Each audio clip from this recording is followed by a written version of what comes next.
The Spoonful of Strength podcast is now the Spoonful Show. This podcast brings strength, humor, and heart to the chronic illness community.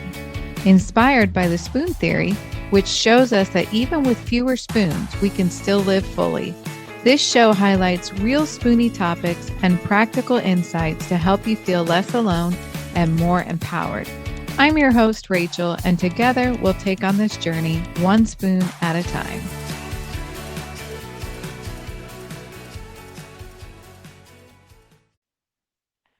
Welcome back to the Spoonful Show. I'm Rachel, and I'm so happy that you're here with me today. As we just finished up Thanksgiving, I hope your Thanksgiving was well, and I hope that you were able to treat your body well and recover and use your spoons wisely. Today, we're diving into a topic that many Spoonies ask about, but rarely get answers on: hormones. How do they work? Why do they matter? And the surprising ways they influence chronic illness symptoms. I'm joined by a fellow Spoonie who truly lives and breathes this work. So I'm welcoming in Melissa, a registered nurse with over 30 years experience in women's health, autoimmune conditions, and patient advocacy. Melissa has seen firsthand how things like stress, cortisol, thyroid function, gut health, and even nutrition can completely shift how we feel from day to day, especially when you're living with a chronic illness. So this conversation is going to break down the basics, clear up some misconceptions, and help you understand what's actually happening in your body without medical overwhelm. We'll talk about how to track your numbers, what labs matter, and how hormones can fluctuate long before menopause even enters the picture. So let's welcome in Melissa. So welcome, Melissa, to the podcast. Thank you for coming on and being my co-host today. Thank you for having me. I'm so looking forward to joining all the Spoonies. Oh, awesome. And for our listeners, Melissa was on our episode 58, where she talked more about her life with Hashimoto's, and so I would encourage you to go back and listen to that episode. But I said you're going to be my co-host today, but I feel like you might be more of a host than me, because this is what we're talking about today is hormones and chronic illness. And I will have to say, I don't know a lot about the interaction between those. So you're going to kind of be my guide here as we talk through things. I'm sure I'm going to have a lot of questions. But let's start with just reintroducing yourself and give us an update on how you've been doing. All right. Well, thank you. First of all, thank you for having me. I truly appreciate the opportunity.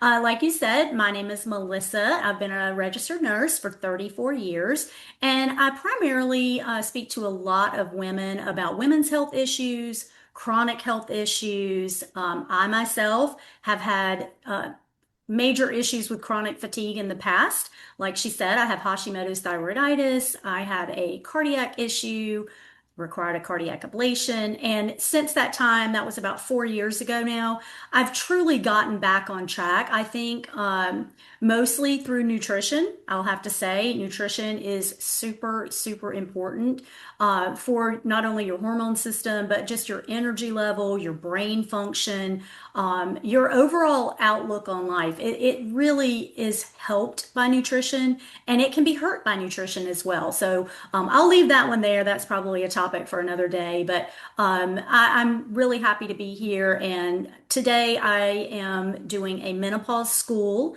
That's what I am doing now, and we can share the link for that later. But it's really never too early to learn about hormonal issues. That is the truth. It's not just about reproduction, and it's never too late to learn about hormonal issues because hormones actually affect your entire system. Every single process in your body is managed and directed by your hormones. And so, menopause school is really where you learn about what your hormones are doing and why they're important. So, that's really what I've been up to lately. So, thanks for asking. Yes, and And you also are a registered nurse. How long have you been a RN? 34 years now. Yeah. And I feel like I've done almost everything to do in nursing. I've worked in the hospital, I've worked in home health, I've worked in insurance, in the insurance industry, case management, managing chronic illnesses, autoimmune disorders. That's been my specialty as well for probably the last 20 years, is really managing people with high risk, rare disease, most of them autoimmune related. And women's health, of course, that is a passion of mine from probably more of a personal nature, but it definitely has spilled over into my professional career as well. So 34 years is a lot of nursing knowledge, I'll have to say. It's all packed in the brain somewhere. Well, we're gonna use some of that today. So let's start by like explaining why hormones matter so much when you have a chronic illness and how they kind of relate to each other. Yeah, that's a really great question. So hormones, like I mentioned earlier, your hormones are really chemical messengers in your body. And even when I went to nursing school, endocrine system itself was not really on the top of anyone's high priority list for learning. It was all about learning your cardiac system, your nervous system, your central nervous and your peripheral nervous system. And I really thought that's what everyone needed to know. I think the entire healthcare industry thought that. So fast forward to today, 34 years later, and what we have found is now that scientists really have this ability to really get down to a cellular level, that's when people really started paying attention to that good old endocrine system and hormones. So I personally feel like when I went to nursing school, and it actually puzzled me so much, I went and pulled out my nursing books. And I wanted to see what was I taught back in nursing school. And what did I highlight in my nursing book? Because I can tell you, when I went through my cardiac and my, nervous system, tons and tons of yellow highlighter all throughout the pages where we had gone over that information. I mean, top to bottom, right? Then I got to the endocrine system. And I will be embarrassed to say, a little bit embarrassed, there were probably only about 4 paragraphs that were highlighted. They were high thyroid, hyperthyroid, low thyroid, and a little bit about estrogen related to menopause. Other than that, it was all the reproductive, right? I mean, obviously, that is going to be a focus in nursing school is your reproductive. But I'm talking about what else about the endocrine system. So I was very, very shocked to see that I really only got about 7 paragraphs out of a nursing book that's about this thick. So that really made me wonder, like, wow, what was the difference? Why was I only taught that much 34 years ago? So when you think about that time frame, that would have been, I hate to say, how long ago that was, but it would have Mm. been in the late 80s, early 90s. So what I have found out is through research is typically about 20 to 30 years before it's like taken into common practice, right? So, in other words, research that was done 20 or 30 years ago is just now being put into practice where people are really paying attention to it. So, in the 80s, that means that the research that I was learning about in nursing school was probably from the late 50s and the 60s. Now at that point, that I'm always a why. So then I started thinking, okay, well, why was it not researched in the 60s, right? Well, if you go back and look at the lifespan of a female back then, it was only about 60 years old. That's kind of Wow. an average. So if you think about it from a menopausal perspective, a woman goes through menopause in 50 to 55, right? The Hmm. lifespan was only 60. There Yeah. wasn't a lot of need for that to be researched 50, 60 years ago. Now, look at the lifespan of women. We're living into our 80s and functioning well into our 80s. So that means if you start perimenopause at 45, you're actually living in perimenopause, menopause, and beyond for almost half of your life. So Mm. that in itself tells me there should be a lot more research about hormones. So Right. how does that relate to a person with chronic illness? There's so many hormones, and if you really, really think about it, Like I said, your hormones are your chemical messengers. I think about them as a text messaging system, right? They can be short term, quick text messages that your body instantly gets them and it acts right away. Or it can be like an email. It can be a little bit longer. Well, I can wait on that one just a little bit. Or it could be like snail mail, right? And it could take a long time for that process to go through its full thing. Your hormones are very much what we call in healthcare a cascading system. One hormone stimulates the next hormone, which stimulates the next hormone. It's not usually just a one hormone issue. But when one hormone gets out of whack, then there is usually another hormone that is compensating for that one. Oh, this one was high. That means I need to put the brakes on this one to get it to slow down. It's like a constant balancing act. Your hormones really are a balancing act. When one is out of whack, it's usually going to affect a couple more somewhere down the road in that path. So it's all about understanding the basics of hormones can help you kind of counteract some of the bad effects. Not all, but some. So Mhm. when you think about what are hormones affecting, they're affecting, like I said, every system of your body. They're affecting your brain, they're affecting your heart, they're affecting your energy levels, as in from a sugar perspective, you think about diabetes, right?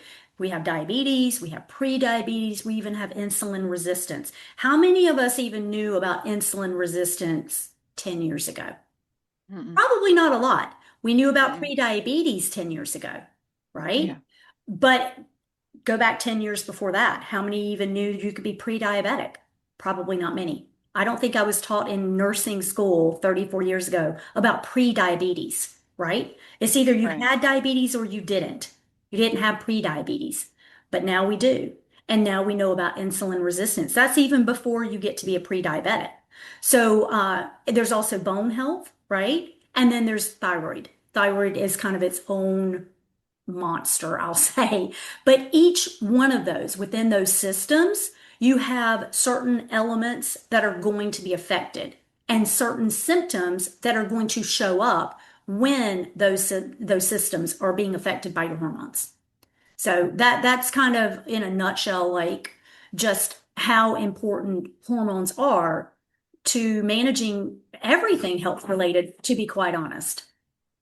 So then when you add in a chronic illness, can the chronic illness affect the hormones or can the hormones affect the chronic illness? How, what additions, like adding that layer to just a normal healthy person with fluctuating hormones? hmm That's a great question. And it's almost like which came first, the chicken or the egg, right? Am I fatigued because I have a hormonal issue? Or am I fatigued because I have a chronic health issue? Did the hormonal issue exacerbate the chronic issue? Did the chronic issue exacerbate the hormonal issue? They're very intertwined. I don't think anyone can probably really pinpoint an exact reason, but they go hand in hand. So when you think about chronic health issues and fatigue, well, we know thyroid issues can cause issues with metabolism, leading to fatigue. We also know that the pancreas is responsible for your energy level, right? It's either producing insulin to keep your blood sugar low or glucagon to help your blood sugar go up if you're having a low issue. So having insulin resistance is going to perpetuate some problems in that sense. I think one of the biggest ones that jumps out for me as far as the chronic health issues would be cortisol. Mhm. And cortisol is it's manufactured in your adrenal glands. Your adrenal glands, they sit on top of your kidneys. They say they look like little caps, like a little triangle cap sitting on either both kidneys. So your cortisol is produced from the adrenal glands. Now, what causes cortisol to be produced? It's stress. When you're having stress, your body is feeling stress, it is producing cortisol to help you get through that period. Think about fight or flight, right? Mhm. That is also related to your adrenal glands. So if you are having stress, constant stress, your body is constantly producing cortisol. You're constantly feeling like you're in a fight or flight syndrome. And a lot of people these days function in that realm, right? Think about, I know my mother-in-law used to say to me all the time, "Oh my gosh, I just worry about you so much." This is when I was in my 40s. "I just worry about you so much. You know, you burn the candle at both ends. You're up early. You're going to bed late. You're busy all day." And I was. I was busy with work. I was busy with kids. I was busy keeping a household going, getting all of the extra things that you need to get done. I didn't realize at the time that I was also in high cortisol, fight or flight constantly. And I was actually doing my body a great disservice. And you can do it for a certain amount of time, but you're gonna have a crash at some point. So cortisol, when you think about it like that, cortisol, it causes inflammation in the body. And that inflammation is going to cause detrimental effects. It could be inflammation in your heart. It could be inflammation in your central nervous system. It can just be inflammation in your muscles and your tissues, but it's going to cause problems. Stress, they say stress kills. I mean, it's true about blood pressure, right? But what is causing the increased blood pressure? That is also aldosterone, which guess where that is created? In the adrenal glands, right? So aldosterone is very responsible for helping regulate your salt, right? If you think about your sodium intake, what do you think about? High blood pressure. It's a feedback loop. So when you're having increased aldosterone, well, something else has to counteract that, and it's usually that sodium. So it's all connected. And when you think about stress, and you think about aldosterone and you think about high blood pressure, a lot of people think about men, right? Men have high blood pressure, not women. Women don't have high blood pressure. But actually, this goes back to what I was saying earlier. Guess who they did a study on back in the 1960s with aldosterone? Men. Men. Men, Yeah. exactly. Not one woman. No women were included in the study. It was all about men and high blood pressure. And there's actually a medication that is based on that study. It's an aldosterone, I can't remember, it's an ARB. It's a kidney medication, and it's actually used to counteract that aldosterone, all based on men. Not to say women aren't taking that medication. I do not mean it in that way. Yeah. I'm just saying it was not a female study. It was not about female hormones. It was just about that one hormone right there. And they did learn something from it. They're always learning something from these studies, but the amount of studies from the 1960s and 70s, they're not women. And women in heart disease, we know a lot more about women in heart disease now than we used to. But even that, it when you think about women in heart disease, I was taught 34 years ago, it was because women had smaller hearts, smaller vessels, and that's why it caused some problems like with tightening and things like that with women. Come to find out now they are looking at it from a different angle, and estrogen is a heart protective. So when your estrogen declines, when you hit perimenopause or menopause, you actually have women now that are coming up all of a sudden with high cholesterol. And that is because they do not have that protection against the cholesterol any longer. So it is building up. And yes, we do have smaller systems and smaller arteries and things. But when you pair that with increased cholesterol blocking up those little teeny tiny arteries, that's a problem. So again, it's all related. Chronic health issues, though, I think there's a special connection between the hormones and those chronic health issues because we are women in general. We are dealing with so many other, I guess, social issues within the family. There's that added stress. So Mhm. when you start having the hormonal issues on top of that, it just adds to it. So Mhm. it's very intertwined. Yeah.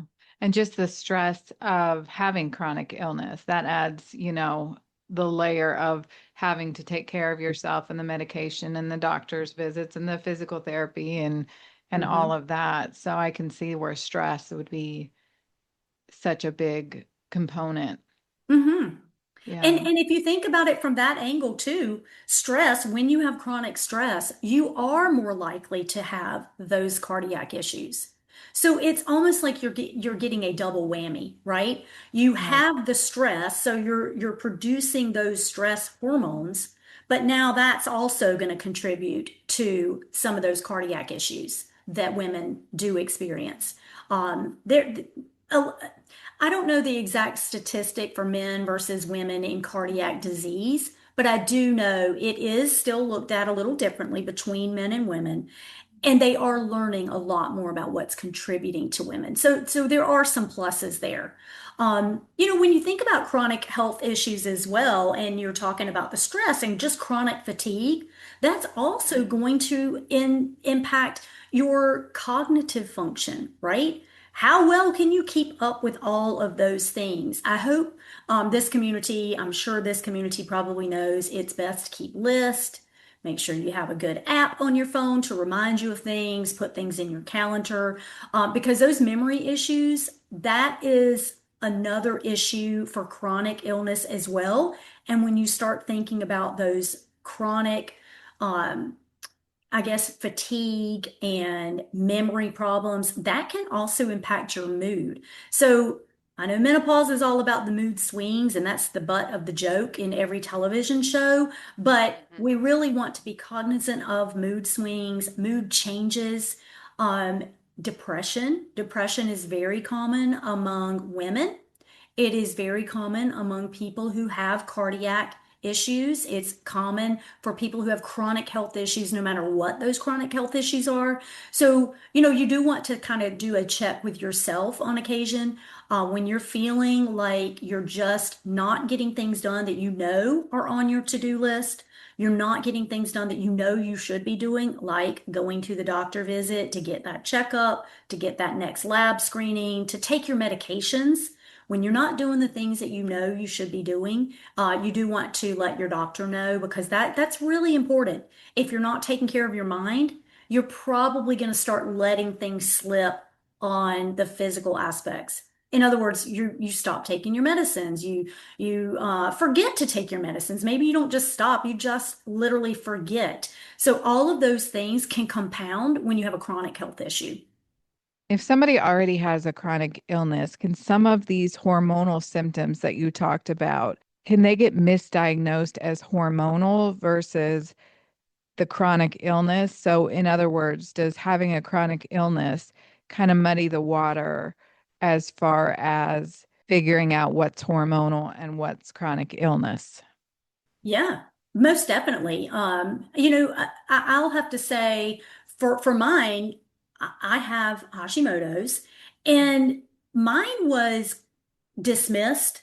I would say that would be the best word for it for years before I hit rock bottom and finally got a diagnosis. For me, I did not have a chronic health issue. What I had was chronic fatigue. I had thinning hair, brittle nails, all classic signs of a thyroid issue. And basically, I was told for several years, you're just tired. You have kids at home. You're doing too much. You need to take it easy. You need to do a rest. You need to drink some water, make sure you're getting out and exercising. I was doing all of those things. I was already doing all of those things. And even as a nurse, even though I was asking for thyroid testing, I wasn't getting the right testing and I was taking their word for it, right? So I was getting a thyroid test to test my thyroid level, but just like I told you guys earlier in the episode about that cascading system, so my thyroid level looked normal. But when you really went back and did a full thyroid panel, which included a lot of different levels, that's when you saw the pattern that my thyroid stimulating hormone, which was stimulating my thyroid to produce the thyroid, T3 and T4, that was overheating. It was trying to keep up so hard and it was barely keeping up. So my thyroid level looked normal, low normal, but normal enough for them to say, you're fine. Yeah. So it really goes back to understanding what can be going on and asking for some of those panels and things to be done. I am a firm believer at this point, and I tell people in all of my thyroid related topic classes, don't just ask your doctor for a thyroid level. They'll Right. draw a thyroid level. And if your body is compensating, it's going to look normal. That does not Mhm. mean you're normal. If I had known that years before, I might have been able to prevent the cardiac damage that was done. Because when you pair the cardiac thyroid issue, the PVCs, and the menopause that hit around the same time with that declining estrogen level, that's when my body could no longer compensate for what was going on. And I hit rock bottom. So when you know some of these things earlier, maybe you do things a little bit differently. That's one thing I did keep getting told by, physicians. Well, we're not going to treat your Hashimoto's any differently than low thyroid. You're just going to get the medication. Well, that's true. But Hashimoto's is an autoimmune disorder. And we know if you have an autoimmune disorder, there are certain things, diet, exercise, avoiding triggers, that can prevent some of those chronic health issues from coming. And if I had known that years before, I might have been able to prevent some things from occurring. It's all Yeah. water under the bridge now. Right. But I am a true believer in preventative care. And the more you understand about your thyroid and your hormones in relation to your chronic health illness, the smarter you will be in asking for the things that you need from your physician. Are you looking for merch that speaks to your truth and makes you laugh? Spoonful of Strength has you covered. Literally. From t-shirts and hoodies to mugs and magnets, every design is made for the chronic illness community with heart, humor, and a whole lot of strength. Funny? Check. Inspirational? You bet. Illness specific? Absolutely. And the best part? I can personalize any design or create a custom shirt for you for no extra charge. So whether you're laughing through the pain or wearing your diagnosis with pride, our designs are funny, fierce, and illness specific because being chronically ill doesn't mean being chronically boring. So if you want a sweatshirt that gets you, head to spoonfulofstrength.etsy.com. Now that's spoonful with 2 L's. Use code podcast for 20% off your entire cart. You talked a little bit about like the nervous system and brain fog and things like that, but what about your gut? What's the correlation between the hormones and maybe some gut symptoms? Yes, that's a great question as well. So we are learning, I mean, science is learning a lot about your gut. We've always known, that, okay, a person who has maybe Crohn's disease that has a certain part of their intestine removed, they are going to be less likely to absorb certain vitamins and nutrients. So they have to take supplements for those, right? Because they physically had a piece of their intestine removed that was responsible for that absorption. So now they have to supplement it to make sure they're getting that. So it's almost the same thing what they're learning about hormones in the gut. And if you're lacking in certain hormones in the gut, you are also not going to absorb certain nutrients. And I want you guys to think about this. Those GLP-1s, those medications that are out there, weight loss drugs, right? Those are all hormonal. That is what GLP-1 is, a hormone in your gut. And what that hormone in your gut does, it helps you, it's a hunger cue. It helps you feel satisfied that you have gotten what you needed. You don't need to keep eating. You're full. You're good. That's what that medication is doing. It is helping people feel full so they do not continue eating. So when you think about the gut health these days, a lot of people are talking about gut health. It has to do with your liver, it has to do with your intestines, it has to do with the pancreas and how well you're using the insulin that you have. That goes back to that insulin resistance. And if you think about it, it also has to do with how you are handling once you've had your food. Do you feel hungry again in an hour? Are you having sugar cravings an hour after you eat? Those are all hormonal. That's all hormonal related. So it's all to do with how well your pancreas is functioning to secrete your insulin, your glucagon, right? It's your insulin keeps your sugar down, your glucagon bumps it back up if it gets too low. So how well is your pancreas functioning? And then how well is your intestine absorbing all of those nutrients?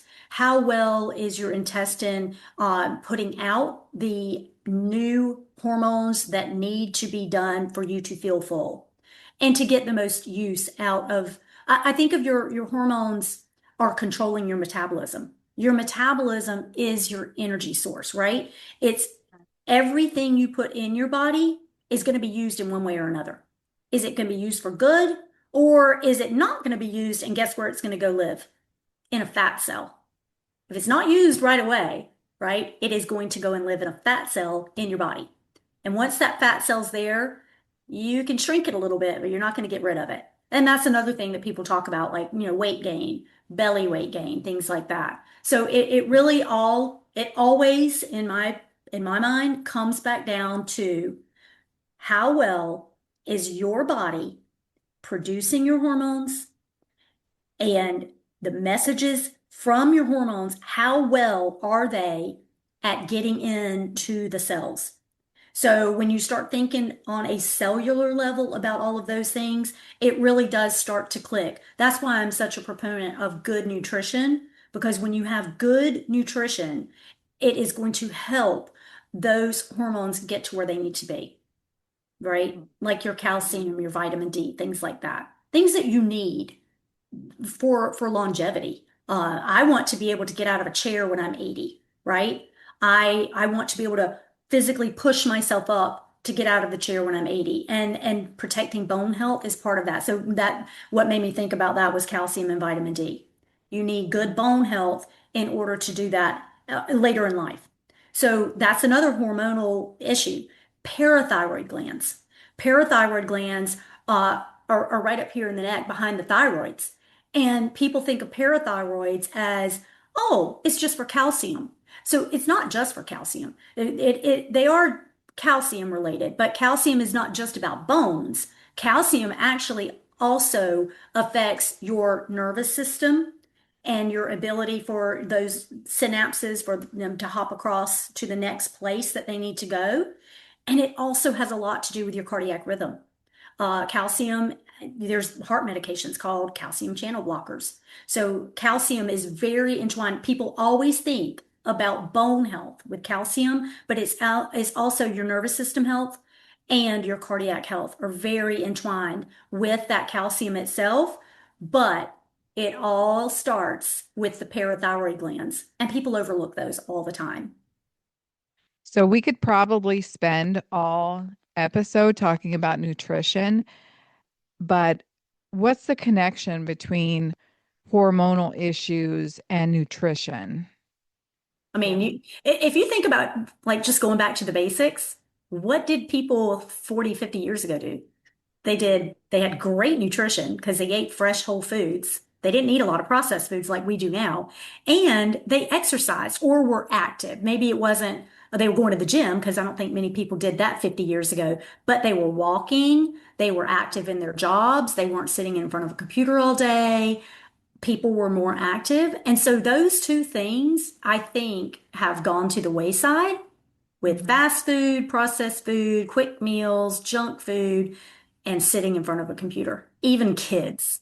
Where does somebody start? What sort of testing should we be asking for? Is this something through a general practitioner? Is it through, an OBGYN? Where do we go and what do we look for as far as testing? Yeah, I would say I mean, a lot of your members, I'm sure, have chronic health issues already. They've probably been through a lot of testing at this point, I would imagine.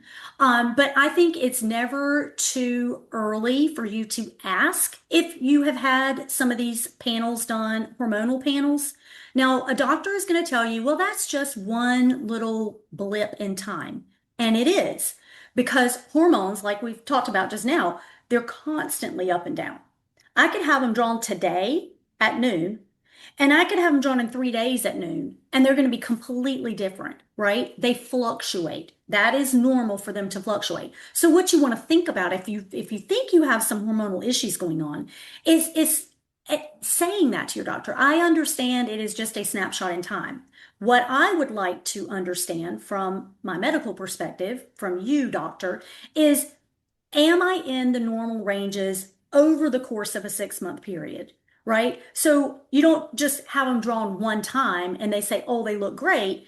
It's really having them drawn again in 3 months and again in 3 months or 6 months or whatever the span is, and being able to look at that across a continuum, right? If you constantly have one that's out of whack, then focus in on that one. But if they're doing their normal ebb and flow, that's probably fine. One I would definitely suggest is the thyroid panel. A lot of people who do have chronic fatigue also have some sort of thyroid dysfunction, usually on the low side, hypothyroid. Maybe it's not Hashimoto's like I have. That is an actual um, autoimmune disorder, but thyroid in general does affect more women. I mean, I can't, I think it's like 8 out of 9 are women. That tells me it's hormonal, right? And also Hashimoto's, a lot of women I've spoken to have said, well, I've got low thyroid, but my doctor has never checked me for Hashimoto's. Well, they should.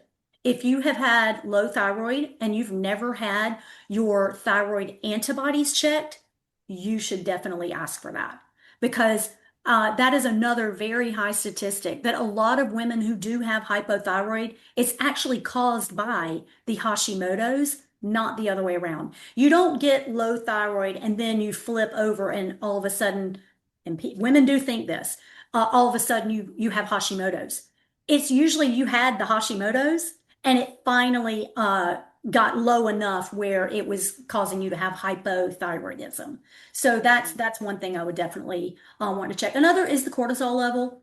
To find out if you're constantly secreting that cortisol, if it's running too high on a consistent basis, you definitely want to get that in check.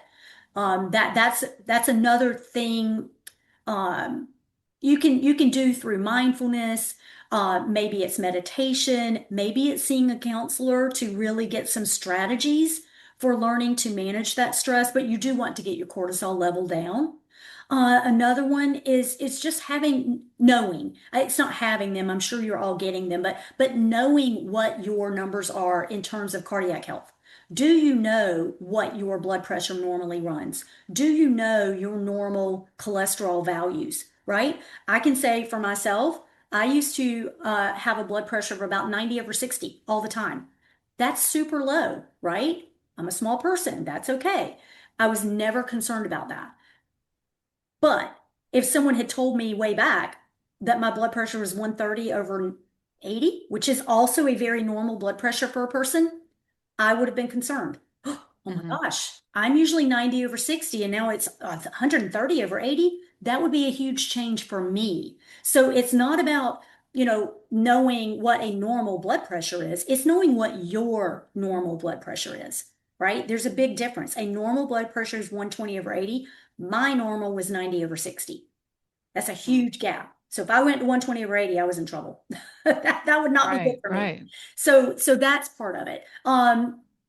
Having routine screenings. And I know a lot of your listeners probably do have their routine screenings done, but you want to make sure that they're being done. Don't skip out on your mammogram. Don't skip out on your routine blood work, just your regular blood count, just your regular Chem 7 or chemistry panel, I think a lot of people call it.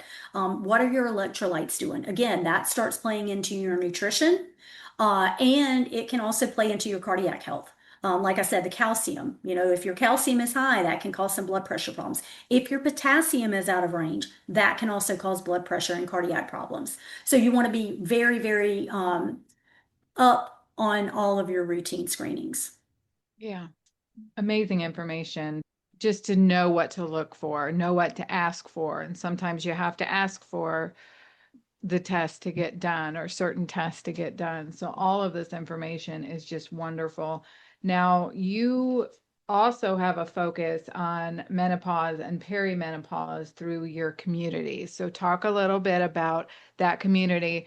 Um, Keep an eye out. We'll tag it in the Instagram through stories, and also in the description of the podcast. We're going to send a link so that you can get right to that and sign up for this community. So walk me through kind of what that is and what you're doing with that. Oh, great. Thank you. So, as you know, I have been active on Instagram for a while, and my focus has been women's health, particularly hormonal issues. Perimenopause usually starts, for some women, it can start as early as 35, but most women, it usually starts in the very early 40s, and it can last anywhere from 2 to 10 years in perimenopause. That's when you have the fluctuations of your estrogen and your progesterone. So people notice mood swings. They notice they're gaining a little bit of weight around the middle. There's all kinds of brain fog, vaginal dryness, bone pain, joint pain, mostly brain fog, mood swings, and the belly weight. But there are really about 30 symptoms associated with perimenopause. And really, like I said, it's never too early to start thinking about your menopausal years because, like I said, we're living well into menopause and beyond now. It's not a hush hush taboo subject anymore. So hopefully one day this is going to be taught to girls in middle school, just like they're taught about sexual education, reproduction, right? It really is a disservice to women, honestly, that more women are not aware of the long-term complications that can arise from pushing through the symptoms and ignoring them. When you don't ignore the symptoms, you actually learn about them and learn what you can do to help change your own health outcome. This is how you have that longevity and the ability to take care of yourself in your later years. So Menopause School, it's really a community for women. We talk a lot about mindfulness, strategies for managing symptoms. We have a classroom that has tons of educational materials. Anyone can go in and look around, open them up, have them for their own in their own resource library, things like that. We support each other. Women are encouraged to put, their wins, what they're doing, how they're managing their health, how they're staying active, the things that they're doing to stay on track with their health. We talk a lot about nutrition. It's a great community just filled with women supporting each other. Mhm. I know it's called Menopause School, but that's really because I wanted women to understand what I'm teaching about. And I am Right. teaching about hormones and menopause.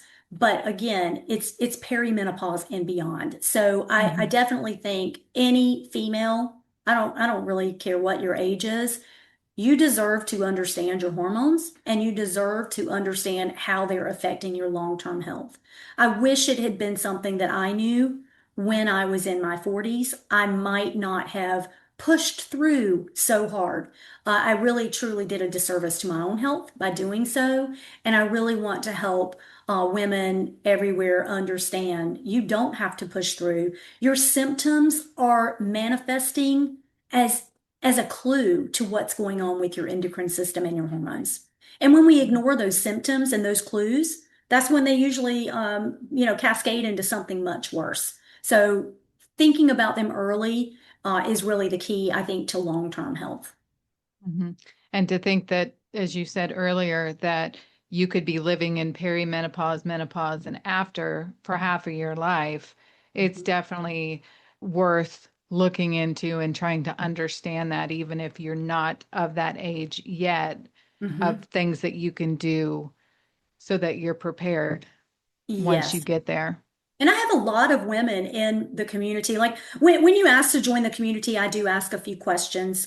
One is your email because I do not want bots in my community. It's protected. I protect that space. I want to know that the people who are in there are real people. I also ask what your major symptom or struggle is with perimenopause, menopause, or beyond. And a lot of women say, I'm not there yet. I am here to learn. And that is 100% fine. I encourage people who are younger to join. And then the last question, it's really more about motivation. How motivated are you to make changes? How confident are you that you can make changes? Because in my experience as a nurse, that is a huge piece of women and anyone really in managing their health. How motivated are you to do the things that you need to do? I can take you a lot of places. I can teach you a lot of things. But if you're not really ready to make a change, it's probably going on deaf ears. So I do want to know some about how motivated a person is to make some changes. I can't thank you enough for sharing all of your expertise. The way that you explain hormones it actually makes sense because it's so much information. I appreciate the fact that you were able to make it make sense, especially for those of us that live with chronic illness and have to deal with all of this anyway. So, Mhm. I feel like that the information that you gave is going to make our listeners feel seen and inspired to do something for themselves and learn more about their health and their hormones. So it's been a pleasure. And you jumped in at the very last minute to help me out, and that just means so much. And so I think this is one topic that we've not discussed enough. And so I can't thank you enough for coming on and doing this for our listeners. It's been amazing. Well, thank you. Thank you for having me. I enjoyed it. And anytime you need some help, you just let me know. I can usually squeeze it in, but I definitely appreciate the opportunity to talk to your listeners. I Yeah, hope they join great. our school. Yes, It's not all definitely. about menopause. No, We have no. some fun too. Yeah, great, great. Awesome. I love that Melissa was able to come in today and share her knowledge and break down these topics in a way that we can understand. So she gave us so many practical tools from knowing our baseline numbers to asking for the full thyroid panels, paying attention to stress and cortisol, and understanding how hormones, nutrition, and chronic illness tie together. So, if today's episode opened your eyes to something in your own health, we do encourage you to explore Melissa's community, Menopause School, where she's helping women of all ages understand their hormones, connect with each other, and get the education we've all been missing.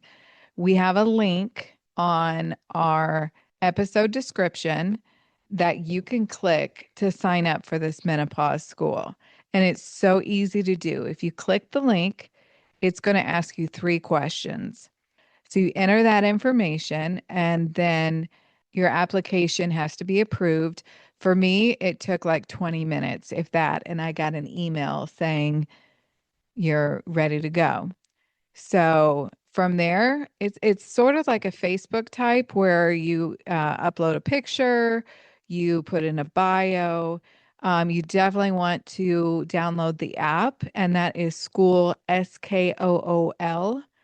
And it's a great community. I've been able to talk with people, and there's so many polls and articles and questions in the community. It's really very informative. So I urge you to take a look into that. As always, thank you for being part of this community through the Spoonful Show. And thank you for spending some of your spoons with me today. I'm Rachel, and this has been the Spoonful Show podcast. Take care. Thank you for listening to the Spoonful Show. Follow the podcast so you never miss an episode. Leave a rating, review, and comment. Connect with me on Instagram at Spoonful of Strength and TikTok at spoonful.of.strength. Remember, that's spoonful with 2 L's.